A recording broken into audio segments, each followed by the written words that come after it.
아직도 자소서 아닌 자소설 쓰고 계십니까? 자기 PR 하려다 셀프 디스 하시지 않습니까? 당신의 자기소개서를 업그레이드 시켜드립니다. Doing Yourself DIY 자기소개서. 안녕하세요. 안녕하세요. 오늘은 인터넷 신문의 편집장이시자 이제 방송인 요즘 너무 많이 방송에 나오시는 우리 정영진 멘토님 모셨습니다. 안녕하세요. 반갑습니다. 잘 지내셨어요?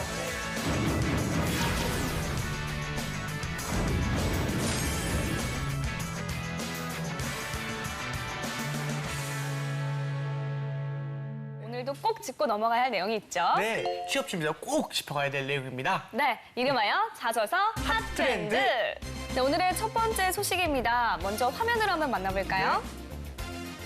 취업할 때 나이도 스펙일까? 이게 나이가 많은 게 중요한지 적은 게 중요한지 잘 진짜 모르겠는데 사실 적은 게 네. 조금 유리하다고는 하지만 나이가 많을수록 스펙도 또 많아지는 것이기 때문에 저는 이런 고민들이 좀 살짝 들긴 하는데요.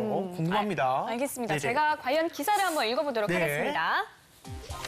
취업에도 연령 상한선이 있다.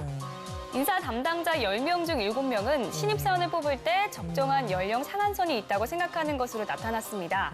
인사 담당자들에게 신입직 사원을 뽑을 때 적정한 연령에 대한 상한선이 있다고 생각하느냐고 질문한 결과 73.5%가 있다고 답했는데요.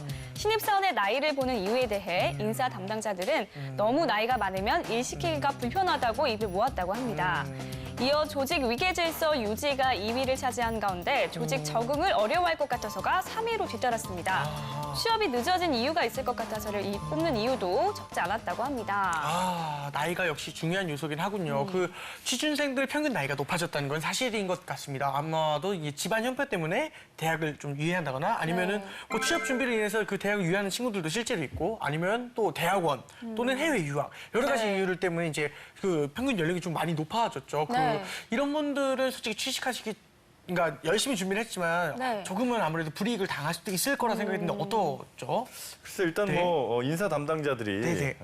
나이를 보는 이유를 잘 한번 따져봐요. 너무 나이가 많으면 일 시키기가 불편하다. 네. 조직 위계 질서가 유지가 될까 걱정이다. 조직 적응이 어려워질 것 같아서 네네. 등등의 이유잖아요. 네. 한마디로 이 이유들을 극복해낼 수 있다는 걸 보여주면 그쵸. 사실 나이가 큰 문제는 안 될 수 있어요. 스펙으로 보여준다면은 그렇지 뭐 스펙이 될 네. 수도 있고 혹은 뭐 면접에서의 어떤 태도라든 이런 것들을 통해서 그쵸, 그쵸. 나는 뭐 조직 생활에 잘 적응할 수 있고 뭐 실제로 그래서 나이가 많은데도 불구하고 합격한 많은 분들이 또 계시거든요. 그래서 뭐 네. 걱정만 할 게 아니라 그 극복할 방법을 빨리 찾아봐야 되겠죠. 그렇습니다. 네. 저 궁금한 거 있는데 네. 정현진 교수님께서는 혹시 몇 살 때 처음 취업하셨나요? 처음 취업이요. 네, 처음 신입사원으로 27대였던 것 같아요. 대학 졸업하고. 딱 적정한 나이 때. 그러니까 이제 군대 3년에 네네. 대학 4년 하니까 딱 27이었거든요. 네. 그때 뭐 물론 오래 다니진 않았습니다만 네네. 네, 그때 이제 처음 취업에 성공을 했었는데 네.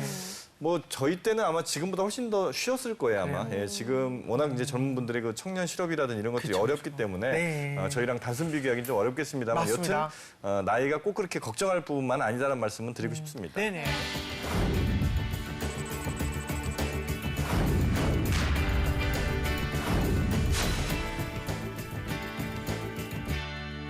아까 기사를 읽어보니까 나이가 너무 많으면 일을 시키기가 불편하다고 나와 있는데 신입사원 커트라인 과연 몇 살까지일까요? 제가 한번 내용을 알려드리도록 하겠습니다. 알겠습니다. 네. 신입사원 나이 커트라인은 인사 담당자들이 생각하는 신입사원으로 뽑을 수 있는 연령 상한선은 몇 살일까요?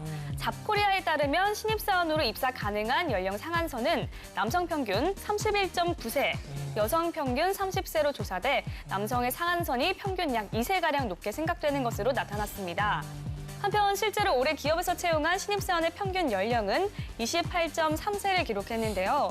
잡코리아 설문에 참여한 인사 담당자 중 올해 신입사원을 채용했다고 답한 64.8%에게 올해 채용한 신입사원의 평균 연령을 기재하게 한 결과 이같이 나타난 것입니다.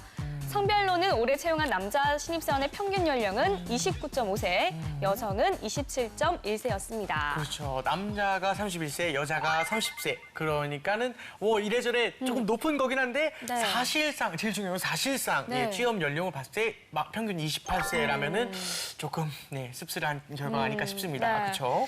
멘토님 혹시 나이가 많은데도 불구하고 신입으로 뽑은 경우가 좀 있으신가요? 아까 나온 얘기랑 정반대로 생각하시면 될 것 같아요. 그러니까 조직이 그렇게 중요하지 않은 회사들도 정말 많이 있거든요. 맞아요. 예를 들면 개인의 능력이 네. 훨씬 더 중요한 회사라든지 혹은 사람 많이 만나는 회사 있죠. 네네, 맞습니다. 네, 예를 들면 뭐 보험 설계사는 물론 네. 이제 해당이 되겠고요. 혹은 뭐 네. 웨딩 플래너 같은 경우도 사람들 괜히 많이 만나는데 네네. 네. 이 많이 만날 때는 오히려 사람 나이가 너무 어린 것보다는 네네. 차라리 조금 더 나이가 있어서 좀 사람 경험이 많은 경우가 오히려 도움되는 경우가 있거든요. 네. 혹은 돈을 만지는 일 같은 경우에도 너무 나이가 어리면 좀 책임감이 없을 수 있다는 없어. 생각을 할 수 있기 때문에 네. 이런 경우에는 오히려 신입사원의 나이가 너무 적은 것보다 오히려 조금 있는 것이 유리한 경우도 뭐 적지 않게 있죠. 정현지 멘토님께 또 여쭙고 네. 싶은 게 있었는데 그 방송일 하시다가 네. 잠깐 유학 갔다 오시지 않으셨습니까? 네네네네. 이 갔다 오시고 났을 때 그 나이가 사실상 이제 지금 방금 말한 그 남자 31세 뭐 이런 류이지 않습니까? 약간 좀 넘어가셨나요, 좀? 30 네. 아마 한 넷 정도? 대여섯 정도 된 것 같아요. 넷다섯 정도 된 것 같은데 와, 그때면 이제 어디 신입으로 들어가기는 조금 이제 못하시죠, 네. 예, 어렵지 않으셨어요?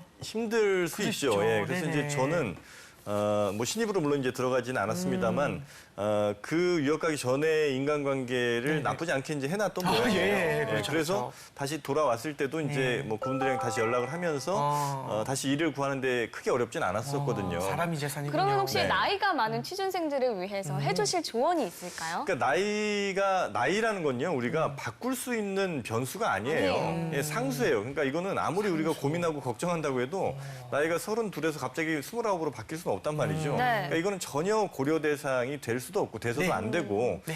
차라리 이걸 극복할 수 있는 또 다른 장점들을 엄청나게 많이 준비한다면 나이라는 거는 그러니까 사람을 뽑을 때도 불안하거든요. 이 사람이 나이가 많아서 조직 적응 못할까, 혹은 나이가 어려서 좀 책임감이 없을까, 여러 가지 걱정들이 있을 수밖에 없는데 네. 그 걱정을 좀 상쇄시킬 만한 여러 가지 내 뭐 마음의 준비라든지 혹은 뭐 보여줄 수 있는 표현 같은 것들을 잘 한다면 맞습니다. 나이라는 거 크게 많이 상관하지 않으셔도 될 것 같아요. 그렇죠. 저는. 네. 나이라는 것을 바꿀 수 없으면 맞습니다. 나이 값을 해라. 나이 값을 해라. 맞습니다. 여러분 나이만큼 스펙도 쌓아. 걱정하지 마십시오. 나이가 많아도 전혀 문제가 없습니다. 왜냐면 우리는 정영진 멘토님께서 해주신 아, 특급, 맞습니다. 네, 특급 비법이 있으니까요. 네, 그러면 특급 비법 빨리 만나볼까요? 네. 멘토의 특급 처방전.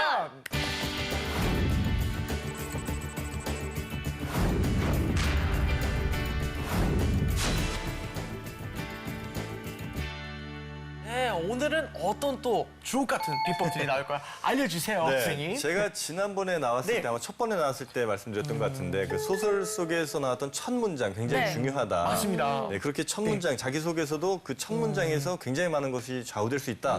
말씀을 드렸는데 아마 기억들 하시죠? 네. 네, 맞습니다. 기억나요. 기억합니다. 이 네네네. 독자를 사로잡는 첫 문장처럼 네. 자기소개서도 그렇게 쓰라라고 말씀해 주셨던 것 같아요. 그렇죠. 네. 요즘엔 또 인문학을 알아야 뭐 세상을 안다. 또 이런 얘기들도 많이 하잖아요. 네. 그 기업에서도 채용을 할 때 이 인문학적 소양이 얼마나 갖춰져 있는가 이거 굉장히 또 중요하게 보는 경우가 적지가 않습니다. 네. 그렇군요. 특히 이제 인문학을 이용해서 뭐 네. 문제를 내는 경우도 적지가 않다고 하죠. 그 얼마 전에 그 모기업에서 낸 네. 문제가 있는데 그 르네상스를 언급하면서 21세기의 그 르네상스를 일으키려면 뭐가 필요한가 이런 걸 묻는 좀 문제가 있었습니다. 네, 그래서 이제 저희 네. 때 혹은 뭐 저희 전만 하더라도 네네. 항상 취업할 때 준비하던 게 상식이라든지 논술 이런 거였거든요. 네. 근데 요즘은 인문학에 굉장히 많은 또 노력들을 좀 하고 있습니다. 근데 네네. 인문학의 중심이라고 한다면 역시 또 문학 작품들이 아닐까.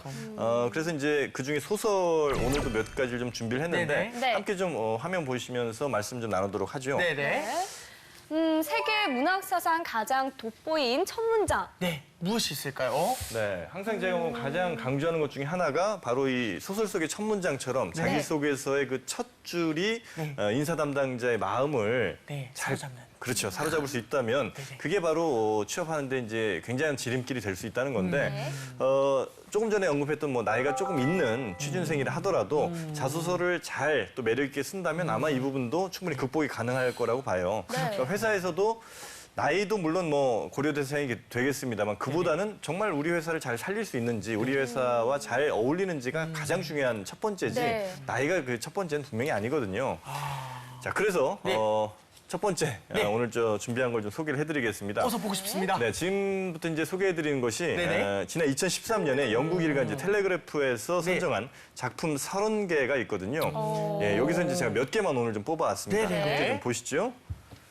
네, 세계 문학 사상 가장 돋보인 첫 문장 먼저 베스트 5의 톨스토이의 톨스토이. 안나 카레리나. 네.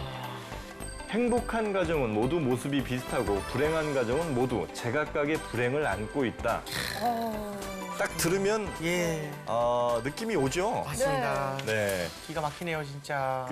아마 누구나 공감하실 만한 내용인 것 같아요. 이거는 첫 문장이라서도 뭐 네네네. 더 중요하기도 했습니다만 누구나 공감하는. 그러니까 행복한 집들은 다들 네. 비슷비슷한 것 같은데 정말 불행한 집들은 그 불행의 이유들이 너무나 다양하게 많은 것 같아요. 그러니까 이거는 이 톨스토이가 네. 러시아를 대표하는 뭐 대문호라서라기보다도 하여튼 누구나 다 공감할 수 있는 이야기를 첫 문장에 실었기 때문에 맞습니다. 아마 사람들의 마음을 좀 더 설득시킨 게 아닌가. 워낙 유명한 작품이라 다들 읽어봤을 거라 생각하지만 네. 또 대부분 안 읽어본 것이 이런 이게 책들이거든요. 안나 카레리나가 공연이나 영화로도 좀 제작이 많이 계속 됐죠. 됐었어요. 오, 네. 봤어요? 네, 그 러시아 좀 귀족으로 태어났다가 네네. 그 고위 관직자를 결혼해서 좀 안정적으로 살다가 이야. 결국에는 네. 사랑하는 사람을 만나서 자기가 가진 거 모든 걸 버리고 네, 그 사람을 집착하고 쫓았다가 나중에 그 사람한테 버림을 받게 되자 극단적으로 좀 자살을 택한 그런 네. 내용이었던 것 인문학이네. 같은데 네. 기가 맞죠? 막히네. 그러니까 이렇게 이제 책을 읽거나 혹은 뭐 공연을 보는 것을 통해서 이런 네. 인문학적 소양을 쌓는 게 굉장히 중요한 것 같아요. 이게 그렇죠, 그렇죠. 단지 뭐 금방금방 드러나는 건 아닐 수 있지만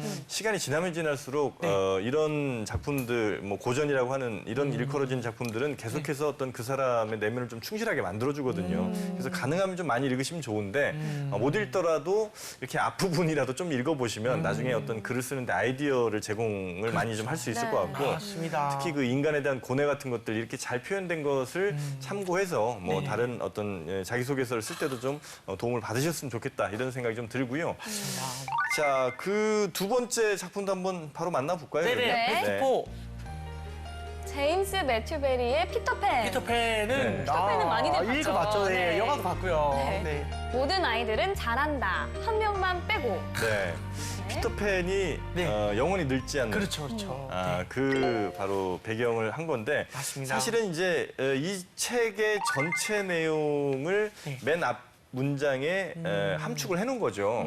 세상의 모든 어린이들은 다 잘하지만 한 명만 빼고 잘하지 않는다. 그것이 바로 이제 피터팬이라는 피터팬. 거죠. 근데 이거 제가 듣기로는 이 피터팬 내용이 자기 자신의 얘기를 쓴 거라고 좀 들었어요. 그러니까 정확하게 이제 자신이라기보다는 이제 자신의 형 이야기인데 네네. 안 자라요, 진짜로. 자신의 형이 13살에 이제 병으로 일찍 죽었습니다. 아, 그 얘기를 담은 거. 네, 그래서 이제 어머니는 늘 이제 그 형을 그리워하고 기억했는데 사실 네. 이제 13살에 사망했기 때문에 네. 어머니가 기억하는 그 형, 혹은 뭐 동생이 기억하는 형도 마찬가지로 13살에 성장이 멈춘 거거든요. 네. 그래서 우리가 잘 보면 피터팬의 나이가 뭐 정확하게 몇 살이라고 나오진 않습니다만 대략 한 그 정도 되는 느낌. 13살 정도. 그렇죠. 그러니까 사춘기 들어가기 조금 전의 느낌 이런 게 좀 있거든요. 그래서 이 실제로 작가도 뭐 형의 옷을 입고 어머니께 좀 이렇게 기쁨을 드리려고 노력을 했다든지 이런 이제 네. 배경 같은 게 좀 있다고 하더라고요. 그쵸. 그래서 아마도 소설 속에 등장하는 피터팬의 자신의 모습을 많이 좀 투영한 게 아닌가 네. 하는 생각이 좀 듭니다. 그런 뜻이 숨겨져 있는지 몰랐습니다. 요 모든 아이들은 잘한다. 한 명만 빼고 딱 요 한 문장만 보면은 사실 얼른 다음에 보고 싶어요. 네, 무슨 맞- 내용인지 맞습니다. 궁금하지 않습니까? 네. 어떤 아이를 말하는 건지 그 아이인지 아니면 어른이 못 자란 건지 네. 여러 가지 상상을 궁금해요. 하게 그렇죠. 궁금하게 하는 것 이런 것이 굉장히 중요하지 않나 네, 싶습니다. 그래서 이제 지난 시간에도 제가 늘 말씀드린 게 그 네. 궁금증을 자극할 수 있는 첫 문장이면 정말 좋겠다. 물론 네. 자신의 어떤 뭐 성장 과정이라든지 네, 이런 네. 걸 차분하게 써내려갈 수도 있지만 수많은 자소서에서 눈에 띄기 위해서는 네. 궁금증을 유발하는 가장 중요하다 말씀드렸는데 그렇죠, 그렇죠. 그 사람의 마음을 끌어들이는 그 어떤 마력 같은 첫 문장 그 역시 좀 이어집니다. 다음 작품도 네네. 한번 좀 다음 작품. 네. 보시죠. 네네. 베스트 3. 프란츠 카프카의 변신. 어휴. 그레고리 잠자는 어느 날 아침 불안한 꿈에서 깨어났을 때 자신이 잠자리 속에서 한 마리 흉측한 해충으로 변해 있음을 발견했다. 어때요? 이좀 어렵지만 궁금한 네. 궁금하네요. 왜 잠자리 속에서 갑자기 흉측한 해충으로 왜 근데 깨어나지? 설명이 없이 나왔네요. 네. 자신의 그 잠자리 속에서 네. 한 마리 흉측한 이 해충으로 변해 있음을 발견했다는 내용. 이거 사실 뭐 현실적이지도 않죠. 불가능하네요. 제가 네. 해충으로 변했다는 게 어쩌면 이 사람의 인식이 나를 벌레로 이렇게 받아들였을 수도 있고 하여튼 등등 여러 가지 해석이 가능할 텐데 그래서 보통은 이제 소설의 이런 부분은 뭐 클라이막스라든지 네. 뭐 중간 부분에 나오기가 쉽죠. 왜냐하면 그렇게 이제 나를 흉측하게 변한 모습으로 이제 사람을 묘사하면서 좀 갈등을 좀 극대화시킨 이런 이제 모습들 어떤 소설 전개가 그런데 이 카프카는 달랐습니다. 그러니까 첫 문장 가장 충격적인 내용을 처음에 배치를 하면서 야, 이끌어. 사람들의 관심을 이끌어내는 거거든요. 그래서 이런 그 뭐 기술이라면 기술 혹은 네. 뭐 어떤 능력이라면 능력을 좀 우리 인사 담당자들에게 분명히 좀 우리 구직자들이 보여주셔야 될 것 같고요. 맞습니다. 그래서 이런 측면에서 아마 다음에 소개해드릴 첫 문장도 네네. 비슷한 맥락이 좀 이어지거든요. 네네. 이것도 한번 같이 보시죠. 네. 베스트 2. 야, 제롬 데이비드 셀린저, 포밀밭의 파수꾼. 이것도 유명한 작품이죠. 그렇죠. 정말로 이 이야기를 듣고 싶다면 아마도 가장 먼저 내가 어디에서 태어났는지, 끔찍했던 어린 시절이 어땠는지, 우리 부모님이 무슨 직업을 가지고 있는지, 내가 태어나기 전에 무슨 일들이 있었는지와 같은 데이비드 코퍼필드식의 아무짝에도 쓸모없는 이야기들에 대해서 알고 싶을 것이다. 네. 하지만 사실 난 그런 이야기들을 하고 싶지가 않다. 네. 이게 한 문장이 아니지 않나요? 네. 조금 이거 내용을 길죠. 읽어보니까 좀 약간 당돌한 느낌이 좀 네. 없지 않아 있는 것 같은데. 네. 그 아마 우리 재환 씨 이제 곡을 네. 또 쓰시고 작사도 네. 이제 하시다 합니다, 보니까 합니다. 네네. 특히 이제 래퍼들 같은 경우에는 그쵸. 디스 많이 하잖아요. 많이 합니다. 네네. 네, 누군가를 다 싫어해요. 디스하면 좋아하는 사람 못 봤어요. 그런데 누군가를 이제 디스를 할 때는 네. 굉장히 관심 끌기가 좋아요.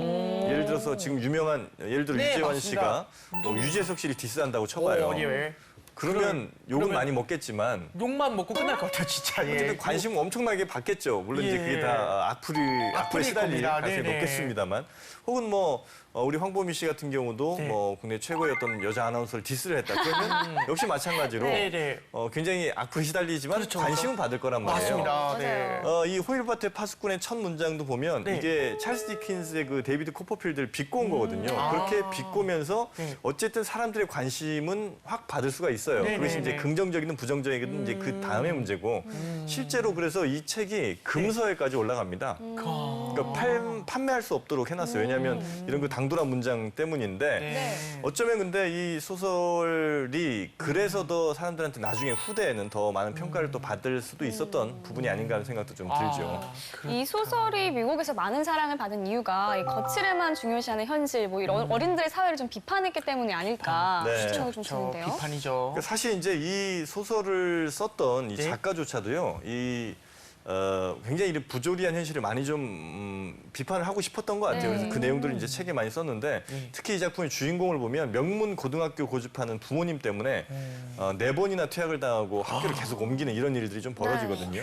과연 그것이 이 주인공을 위한 일이었는지 뭐 부모의 어떤 거칠이라든지 다른 사람에게 보여주기 위해서 내 아들이 명문학교에 다닌다는 걸 보여주기 위해서 아들에게 굉장히 좀 잘못된 일을 한 건 아닌지 이런 것들을 어쩌면 이제 한 가정 내 이야기를 통해서 이제 전체 사회를 좀 들여다보는 비판하는. 이런 이제 기성세대를 잘 비판한 모습들을 보여주면서 미국 젊은이들의 큰 호응이 좀 있었다 이렇게 볼 수 있겠죠. 그렇군요. 그렇다면 이제 멘토님께서 뽑으신 대망의 바로 대망의 1위는 무엇입니까? 네, 대망의 첫 문장 바로 네. 이 책입니다. 어니스트 허밍웨이의 노인과 바다. 네. 그렇죠. 어때 읽어 보셨어요 혹시? 이거 네. 네, 그럼 제가 첫 문장 읽어볼게요. 네. 그는 멕시코 만류에서 조각배를 타고 홀로 고기잡이를 하는 노인이었다. 여든 날하고도 나흘이 지나도록 고기 한 마리 낚지 못했다. 정말 유명한 소설이에요. 이거는 네. 사실 네. 제가 읽어보지까지는 못했지만 그 독해 지문에서는 여러 가지가 나왔기 때문에 거의 읽으면 다름이 없다고 생각을 하는데 이 소설로 그 노벨 문학상 받지 않았습니까? 맞아요. 요게 근데 사실은 저는 이제 전체적인 소설만 봐서 이것도 그냥 소설 중에 한 내용이라 생각하는데 이게 왜 1위를 뽑으신 건지 모르겠습니다. 일단은 네네. 특히 이제 뭐 해밍웨이 같은 경우도 네. 굉장히 그 그란자를 굉장히 이제 힘들어 쓰는 그란자가 뭐예요? 그러니까 글 한 글자. 한 단어 한 단어를 글한자. 굉장히 이제 고민해서 많이 쓰는 걸로 좀 예. 알려지고 있는데 어떤 분들은 이제 굉장히 또 쉽게 이렇게 막 쓰고 나중에 퇴고를 많이 한 분들도 좀 있고요. 근데 처음부터 쓰기 굉장히 좀 힘들어하는 스타일들도 좀 있어요 작가들마다. 그런데 이제 이 해밍웨이의 노인과 바다 같은 경우에 네네네. 사실 별 내용이 아닌 것 같아요. 네. 그냥 뭐 멕시코 묘사. 만류에서 네. 조각배 타고 홀로 고기잡이한 노인이고 노인이었다. 84일 정도 지나도록 고기 한 마리 이게 낚지 못 못했다. 맞다. 네. 이건데 네. 이걸 이제 어떻게 표현할 수 있을까? 어쩌면 이 노인과 바다에서 이 해밍웨이가 뭐 며칠 동안 바다를 나는데 고기를 못 잡았다. 또 한 일주일이 지났지만 또 다시 뭐 고기를 낚는데 실패했다. 이렇게 이제 여러 문장을 통해서 설명할 수도 있지만 여든하고도 나흘이 지나도록 고기 한 마리 낚지 못했다는 거에서 이 노인이 겪었을 굉장히 큰 고통이라든지 뭐 인내라든지 네. 그 다급함. 그러니까 굉장히 이제 어쨌든 조급해지지 않겠습니까? 그 맞아요. 상황에서 어떻게든 무엇인가든 잡고 싶은 그 욕망 이런 것들이 생길 수밖에 없는 이런 것들을 가장 첫 문장에서 좀 보여줬던 것인데 재환 씨도 이게 네네. 사실은 길지 않아요. 맞아요. 짧습니다. 네, 굉장히 예, 아주 얇은 책이기 때문에 네네네. 이 정도 책은 아, 한번 책이- 읽어보셔도 네네. 괜찮을 것 같습니다. 숙제. 죄송합니다. 네네네. 네, 책 쓰신데 혹은 뭐 노래 쓰신데도 네네. 좀 네. 도움이 될 읽겠습니다. 것 같고 네네. 특히 이제 해밍웨이 같은 경우는 굉장히 그 짧은 문장을 쓰거든요. 네. 조금 전에 2위에 있었던 건 아주 긴 문장이었잖아요. 네. 네. 근데 짧은 문장과 긴 문장 뭐 각기의 장점이 있겠습니다만 특히 자기소개서에는 예. 짧은 문장이 대단히 유리합니다. 그렇죠. 네. 딱 한순간에 예. 책은 내가 15,000원, 뭐 2만 원 주고 사서 돈 주고 샀기 때문에 내가 어쩔 수 없이 봐야 되는 거지만 네네. 인사 담당자들에게 있어서 이 자기소개서 같은 거는 네네. 정말 수백 수천 장이 쌓인 것 중에 어쩌면 그들 입장에서는 좀 보기 힘든 걸 수 있거든요. 네. 그렇기 때문에 무엇보다도 쉽게 읽히는 게 가장 중요한데 그러기 위해서는 짧게 쓰는 것이 그 인사 담당자들에게 대단히 친절하게 비춰질 수 있다는 거죠. 그래서 좀 배려. 내 생각해서 쓰고 싶은 말 많다고 막 길게 쓰지 마시고 항상 짧은 문장을 쓰시는 걸 연습하는 것도 굉장히 중요합니다. 지금 세계 문학 사상의 그런 여러 가지 것을 보고 이제 첫 문장을 소개해 봤는데요. 네. 자기소개서 쓸 때 이 첫 문장 잘 참고해서 나만의 매력적인 첫 문장을 만드시기 바랍니다. 네, 알겠습니다. 자, 이번엔 실제 자기소개서를 통해서 실전 네. 연습을 한번 해볼까요? 그렇죠.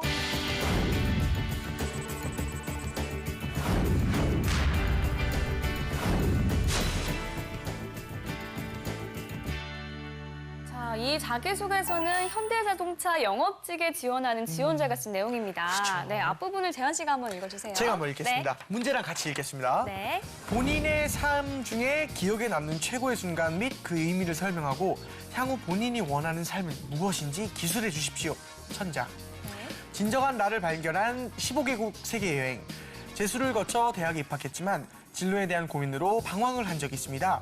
그 시기에 주변 사람들은 학업에 충실하라는 이 조언을 해주었지만 저는 무작정 배낭을 메고 밖으로 나갔습니다.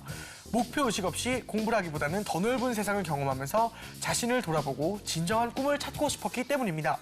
990km의 산티아고 순례길을 32일간 걸으면서 서두르지 않고 인내하다 보면 원하는 목표를 이룰 수 있다라는 것을 배웠습니다. 여유로운 마음으로 지난 대학 생활을 돌아보면서 목적지까지 도착했고 생애 처음으로 뜨거운 성취감을 얻을 수 있었습니다. 멘토님이 보시기엔 어떤가요? 좀 잘 썼나요? 네, 두 분은 이걸 읽으시면서 네. 어떤 사람인지 느낌이 좀 잘 오세요? 어떠세요? 사실은 저는 굉장히 잘 오진 않은 것 잘 오진 않은 것 같아요. 그냥 그래요? 너무 좀 뭐라고 해야 되지? 여러 가지가 많이 섞여 있는 느낌이라서 네네. 네, 뭐 그런 것도 분명히 좀 있는 것 같고 네. 그다음에 뭐 재수를 거쳐 대학에 입학했지만 이렇게 쓰셨는데 네. 재수를 거치지 않아도 진로에 대한 고민으로 방황을 다 합니다. 누구나 하는 거지 네. 않습니까? 그래서 뭐 예를 들면 재수에 대한 이야기를 쓸 것 같으면 그 이야기를 쓰셔야 돼요. 그러니까 재수를 했다 이 팩트를 여기다 쓰실 것 같으면 예를 들어 뭐 재수를 했는데 그 과정에서 내가 뭔가를 또 성취해서 얻은 거. 이뤄냈다든지 네. 얻은 것이 있다든지 그쵸, 그쵸. 그런 것들이 있지 않는 이상 굳이 쓸 필요 없는 사족 같은 느낌인 거죠. 네. 그렇죠. 네, 시작부터 좀 그렇게 썩 그렇게 마음에 들지가 않았고 네. 그다음에 이제 가장 중요한 거는 나를 발견한 15개국 세계 여행인데 네. 990km의 산티아고 순례길 사실 네. 요즘 지원자들 한 10명 중에 3명은 요 산티아고 순례길을 걸었거든요. 그렇죠. 이게 여행지잖아요. 정말 많이 예. 진짜 걸었는지 안 걸었는지도 모르겠는데 대부분이 다 했다는 거예요. 아. 그다음에 스페인에 저 네네. 순례길 또 있습니다. 그렇죠, 거기랑 그렇죠. 칠레 네네. 산티아고를 취업 필수 코스인가요? 다음 지도 같은 그렇게 걸로 지금 그냥 걸어가는 느껴지고 거 있어요. 아니겠죠? 그래서 네. 남들과의 차별성도 별로 없는데 그쵸. 심지어 뭐 네. 990km를 걸었다는데 거기에서 얻은 것이라는 게 네. 글쎄요, 뭐 인내하다 보니까 네네. 원하는 목표를 이룰 수 있다는 것을 배웠다는 건데 그거는 굳이 산티아고까지 가지 않아도 맞아요. 충분히 국내에서도 이룰 수 있거든요. 네. 그러니까 물론 이제 그런 경험을 했다는 것 자체는 중요한 거죠. 좋은데 네, 맞아요. 굳이 이렇게 표현을 했었어야 됐을까. 네. 그래서 이런 점들 좀 몇 가지 좀 고쳤으면 좋겠고 일단은 그 제가 전에도 한번 잠깐 말씀드렸습니다만 네. 그 묘사를 하는 것이 내 감정을 드러내는 것보다 훨씬 더 좋을 때가 많아요. 그러니까 네. 내가 지금 엄청나게 슬픕니다. 뭐 이런 거보다 뭐 네네. 눈물이 한 방울 떨어졌다라는 말이 훨씬 더 읽는 사람에게 더 다가온단 말이죠. 그래서 맞습니다. 시작부터 네. 15개국 세계 여행이라면 네네네. 예를 들어 이렇게 시작을 하겠습니다. 네 벌의 옷, 간단한 세면 도구, 선글라스와 40페이지짜리 작은 노트가 네. 200여일이나 이어진 배낭여행의 시작일 거라고 저는 예상하지 못했습니다. 이제 이렇게 간다면 그러니까 뭐 구체적으로 물건들이 네. 보이잖아요. 예. 뭐 아주 간소한 옷이라든지 뭐 선글라스라든지 그냥 네네. 가볍게 떠난 배낭 여행이 뭐 이렇게 아주 긴 여행이 될 줄은 이제 몰랐는데 그 이후에 긴 여행 과정 동안 내가 이런 것들이 이제 얻게 됐다. 이렇게 이제 간다면 아마 처음에 대학에 입학했는데 진로에 대한 고민했다는 문장으로 읽은 사람보다는 아마 뭐 네벌의 옷이나 네. 뭐 40페이지짜리 작은 노트 이렇게 시작을 했으면 궁금증도 좀 생겨날 수 네네. 있고. 아까 문학 작품의 첫 문장과 비슷한 느낌이 그렇죠. 좀 약간 나왔어요. 네, 새롭게 그 이목을 이끌을 네. 네. 집중시킨 다음에 그렇게 하시면 훨씬 더 아마 그쵸, 그쵸. 사람들에게 읽히고 싶은, 묘사. 읽힐 만한 이런 것들이 되지 않을까. 그래서 좀 네네. 묘사하는 법들을 조금 더 많이 맞아요. 공부를 해주셨으면 좋겠어요. 저는 묘사에 대한 명언 하나 알고 있습니다. 네. 누가 했는지 말은 기억은 안 나는데 달이 빛난다 말하지 말고 깨진 유리 조각에 비친 한 줄기 달빛을 이야기하라. 이렇게 하는 건데 저는 그 말을 듣고 이제 작사를 하는 사람으로서 네네. 야 그냥 달이 빛난다 말하면 안 되는 거구나. 진짜 여러 가지 묘사를 통해서 정말 예쁘게 말하는 게 너도 좋고 나도 좋은 거다. 네. 라는 생각을 그렇죠. 좀 했었습니다. 네. 네네네. 그러면 이제- 두 번째 쓴 글에 대해서도 한번 볼까요? 한계에 도전하고 포기하지 않은 영업사원. 이러한 경험은 실패를 두려워하지 않고 이겨내는 힘을 기르게 했고 대인관계를 향상시키고 진로에 대한 확신을 가지게 했습니다. 삶에 대한 확신이 생긴 저는 더 이상 취업에 불안하지 않게 되었고 하고 싶은 일에 대한 목표가 생겼습니다. 각종 문화 공모전에서 수상을 하면서 사람들의 마음을 움직이는 직업에 대한 꿈이 생겼으며 그것이 영업사원에 필요한 덕목이라는 걸 알게 됐습니다. 이제 저는 진로에 대한 확신이 생겼으며 그 꿈을 이루기 위해 고객과 소통하며 고객의 마음을 움직이는 영업사원이 되고 싶습니다. 라고 썼는데요. 물론 이제 회사를 지원하는 사람이 이렇게 뭐 열심히 하겠다고 하는데 뭐 싫어할 사람은 없겠습니다만 네. 문제는 다 열심히 한다는 거거든요. 그렇죠. 어떤 사람들은 뭐 여기 뼈를 묻겠다, 뭐 목숨 바쳐서 흔한, 네, 별별 열정을 얘기 다 다해서 있단 말이에요. 열심히. 그러니까 그것이 크게 설득력이 있지는 않을 것 같아요. 그래서 네. 네. 차라리 이제 문학 공모전에서 수상을 했다고 하는데 네. 문학 공모전에서 수상을 했을 때 내 작품이 무엇이었는지 그래서 문학 공모전에서 내가 이런 작품을 했는데 그 작품 중에 뭐 그 공모전에서 냈던 것에서 보면 사람들과 소통했던 이 중요한 부분을 내가 좀 지적한 것이 있었다. 이 부분이 오히려 지금에 생각하니 내가 영업사원을 하는 데 있어서 큰 도움이 되지 않을까 싶다. 이제 이쪽으로 차라리 좀 풀어간다면 네. 아마도 이 친구가 그래도 어렸을 때부터 사람과 소통하는 것을 중요시했고 네. 그래서 결국 이렇게 영업사원까지 지원을 했구나. 이런 진심이 좀 전해질 텐데 지금 이 글만 봐서는 네. 정말 이 친구가 영업사원을 하고 싶은 친구인지 아니면 사무직을 받는데 떨어져서 영업사원으로 네. 온 건지를 모르겠단 말이죠. 그러니까 그쵸. 이런 것들을 좀 고쳤으면 좋겠다는 생각이 좀 듭니다. 네, 문학 작품의 첫 문장처럼 감상보단 묘사를 하라는 말씀 해주셨습니다. 중요합니다. 오늘도 역시 꽉 차게, 알차게 이렇게 준비해 주셔서 너무너무 감사드립니다. 아유, 네. 네. 다음 시간에도 기대해도 되겠죠? 네, 알겠습니다. 감사합니다. 네, 오늘 좋은 말씀 감사합니다. 감사합니다. 네. 네, 오늘 저희가 준비한 소식은 여기까지입니다. 네, 대한민국의 모든 취준생이 취업 전쟁에 살아남는 그날까지 취업을 부탁해는 계속됩니다. 취업을 부탁해. 수고하셨습니다. 수고하셨습니다.